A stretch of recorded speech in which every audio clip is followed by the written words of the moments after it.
मेरे साथ जुड़ गए हैं राजस्थान सरकार के कैबिनेट मंत्री अविनाश गहलोत। गहलोत साहब, एक समय विधानसभा में जब टीकाराम जूली बोल रहे थे तो यूं लग रहा था कि मुख्यमंत्री के ऊपर पूरी तरीके से हावी नजर आ रहे हैं।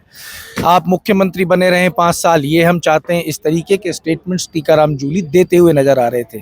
सीएम ने जैसे ही वो 2 साल बनाम 5 साल की चुनौती को स्वीकार करा, एकदम से माहौल बदल गया है। इसको अब आप किस तरीके से देख रहे हैं, अपनी जीत या कोई कमी? देखिए, सबसे बड़ी बात तो ये, मैं मुख्यमंत्री को धन्यवाद दूंगा कि ऐसा मुख्यमंत्री जो अपने दायित्व के प्रति ईमानदार भी है और सच्चे मन से प्रदेश के लोगों के लिए मेहनत करते हैं। अगर किसी व्यक्ति ने, चाहे वो एमएलए हो, एमपी हो, मुख्यमंत्री हो, मंत्री हो, अगर अपने दायित्व के प्रति ईमानदारी से काम नहीं किया होता तो शायद आज इस प्रकार का दृश्य विधानसभा में नहीं होता। हमारे मुख्यमंत्री ने जो 2 साल में काम किया है उसके बारे में विपक्ष की चुनौती को स्वीकार किया और उन्होंने कहा है आइए आप हाउस के अंदर बहस करिए ताकि वो रिकॉर्ड पे सारी चीजें आए जो राजस्थान प्रदेश की जनता जानना चाहती है।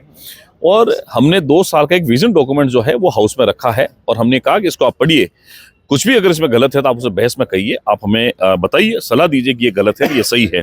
लेकिन मैं दावे के साथ में कह सकता हूं कांग्रेस के पास में कोई नया मुद्दा नहीं है। वही घिसी पिटी राग अलापेंगे जो ये पिछले 2 साल से बोल रहे हैं। अभी जो 5 दिन में महामहिम राज्यपाल महोदय का अभिभाषण जो बोला है वही चीज रिपीट हो गया। कोई नया मुद्दा इनके ऊपर नहीं आएगा। आप लोगों को उम्मीद थी क्या कि मुख्यमंत्री ये चुनौती स्वीकार कर लेंगे? क्योंकि चर्चाएं, देखिए, बाहर सड़क पे बात करना और सदन के अंदर करना, जमीन और आसमान का फर्क हो जाता है। अब तो ऑफिशियली हो गया। देखिए, मुख्यमंत्री तो हर पब्लिक भाषण में ये कहते आ रहे हैं, पिछले 6-8 महीने से यही कहते आ रहे हैं कि हमारी सरकार का पहला साल पूरा हुआ तब भी कहा, 1.5 साल हुआ तब भी कहा, 2 साल पूरे तब भी कहा, और हाउस में भी उन्होंने वही बात रिपीट करी है। हम दावा करते हैं कि हमने काम किया है, हम इस पे बात करेंगे। अगर कांग्रेस में हिम्मत है तो वो आकर भी बातचीत करें, उनके जो आंकड़े वो रखें, लेकिन आंकड़ों के माया जाल में फंसा करके विपक्ष अगर अपना काम करेगा या वो राजस्थान की प्रदेश जनता भ्रमित करेगा तो ये कोई सहन नहीं करेगा। क्योंकि अगर हमने काम किया तो धरातल पे बोलेगा। आज वो कह रहे हैं कि 35 लाख करोड़ में से मात्र आपने 8 लाख करोड़ के किए। अब उन अकलमंदों को यही नहीं पता है कि 20% के एमओयू का ग्राउंड ब्रेकिंग होना 1 साल के अंदर, तो अभी 3 साल और है हमारे पास में, हम उसको 90-95% ले जाएंगे। जो खुद नहीं कर पाए वो हमने करके दिखा, इसी पे बहस हो गया। और हम बताएंगे उनको हमने ये जो एमओयू है उसको ग्राउंड ब्रेकिंग कर दिया है। उनके पास में कोई जवाब नहीं बचा है। ये तो राहुल गांधी को, सोनिया गांधी को, प्रियंका गांधी को खुश रखने के लिए कर रहे हैं जी। इनके मन में कुछ है नहीं है। प्रदेश की जनता भली कुछ भी करे, लेकिन इनको तो अपने गांधी नेहरू परिवार चापलूसी कैसे हो सकती है। सबसे ज्यादा उनके चप्पल उठा करके चप्पल चाटने वाला काम कांग्रेस का नेता कौन कर सकता है? ये आज विधानसभा में हो रहा है, विधानसभा के बाहर भी हो रहा है। कैसा भ्रम फैलाया जा रहा है कि बीजेपी की सरकार तो नरेगा को बंद करने जा रही है। आप बताओ कौन सा काम हमने बंद कर दिया है? आपने देखा इतने सालों से प्रधानमंत्री ने कहा था, जब पहली बार प्रधानमंत्री मोदी जी ने 2014 में शपथ ली तब लोकसभा में कहा था कि 2 कानून कांग्रेस ने बनाए जो बिल्कुल गलत है। 8वीं तक के बच्चों को फेल नहीं करना, एक मनरेगा के स्कीम। 8वीं तक के बच्चों को फेल नहीं करना मतलब बच्चों की पहुंच जो आने वाले समय तैयार है उसको कमजोर करना, उसको हमने खत्म किया। और मनरेगा के बारे में प्रधानमंत्री ने कहा था कि आने वाले समय में कांग्रेस की विफलताओं का स्मारक साबित होगा। इधर की मिट्टी उधर, इधर की मिट्टी उधर। पिछले इतने सालों में कोई भी नरेगा में पक्का काम नहीं हुआ। ना कोई सरपंच बता सकता, ना कोई प्रधान बता सकता, ना कोई एमएलए बता सकता। हमने इसमें पक्के स्ट्रक्चर किए हैं। आने वाले समय पक्के स्ट्रक्चर बनेंगे। वहां का कोई भी जनप्रतिनिधि वो गांव में जाके बता सकता है कि हमने नरेगा में ये काम किया। चल रही है 60 करोड़ रुपए का, 85 करोड़ रुपए का, 96,000 करोड़ रुपए का बजट कर दिया। कहां से बंद कर दिया हमने? अभी भी चल रहा हमारा काम। अभी मनरेगा जो अप्रैल तक चलेगी वो जो ये कह रहा है कि पहले ग्रामीण स्तर पे, ग्राम पंचायत स्तर पे तय होता था कि काम वहीं से मिल जाएगा, अब वो दिल्ली स्तर से तय होगा। इसको किस तरीके से? देखिए, ये दिल्ली की योजना है, ये केंद्र की योजना है। मनरेगा जो योजना है ये दिल्ली की है।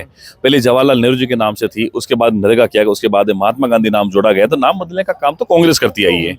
नाम बदल करके लोगों को मूर्ख बनाने का काम कांग्रेस इतने सालों किया। लेकिन अब देश की जनता समझदार है, इनके बहकावे में नहीं आएगी। हमने इसमें आर्थिक सुधार करके उसके जो टेक्निकल प्रॉब्लम है उसको सरलीकरण करके हम इसको लागू किया। क्या 100 दिन की बजाय 125 दिन रोजगार मिलेगा तो लोगों को तकलीफ हो गया? कभी नहीं हो गया। क्या साप्ताहिक भुगतान अकुशल श्रमिक का होगा तो तकलीफ होगी? कभी नहीं होगा। अगर कोई व्यक्ति 6 नंबर फॉर्म भरता है, उसको मस्टोल में नाम नहीं आता है, उसको मुआवजा देने का प्रावधान इसके अंदर दिया गया है। उसको बेरोजगारी भत्ते का प्रावधान इसमें दिया गया है। पक्के स्ट्रक्चर का निर्माण हम इस बीबीजी राम जी में करेंगे। क्या दिक्कत आ गई? सबसे बड़ी दिक्कत यह है कि ये सुधार नहीं होने चाहिए।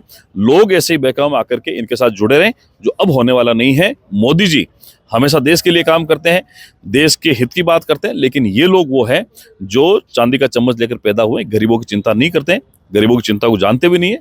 लेकिन अब जनता समझ चुकी है, ना देश के अंदर ना प्रदेश में इनके बहकावे में आने वाली। दुर्भाग्य है ये देश की राजनीति का, जब माननीय प्रधानमंत्री मोदी जी को महामहिम राष्ट्रपति महोदय का अभिभाषण में बोलने नहीं दिया जाता है। अपनी जो महिलाएं जो सांसद हैं उनको आगे खड़ा कर दिया जाता है। आज कभी राजस्थान की विधानसभा आपने देखा है, ये जब भी कभी लोकतंत्र का गला घोटने का काम किया तो कांग्रेस ने किया है। इनके जो 2-4 मित्र मंडली हैं जिनकी जो इंडी गठबंधन की, यहाँ अब मैं देख रहा हूँ आने वाले समय में जब भी चुनाव होंगे इनका सोबड़ा फिर से साफ होगा। और एक बात और, राहुल गांधी जी हार का शतक लगा रहे, इसलिए वो लोग इस प्रकार का प्रोपेगेंडा करके सेंसिटिव न्यूज बना करके अखबार की सुर्खियों में रहना चाहते, सिर्फ और सिर्फ अपनी हार को बचाने के लिए। आपकी बेल्ट में खेजड़ी जो है उसके लेके संत जो है वो अनशन पे बैठे हैं, आज 72 घंटे पूरे हो गए। देखिए, बीकानेर में आज वो हमारी सरकार की सकारात्मक सोच से धरना खत्म हो गया है। मुख्यमंत्री महोदय ने हाउस के अंदर भी घोषणा करी है। सरकार के प्रतिनिधि जो हमारे मंत्री हैं, हमारे जो विधायक है, वो वहाँ गए हैं, साधु संतों के सामने बातचीत हुई है, जनप्रतिनिधियों के साथ बात हुई, आम जन के साथ बातचीत हुई है और वो धरना खत्म हो गया।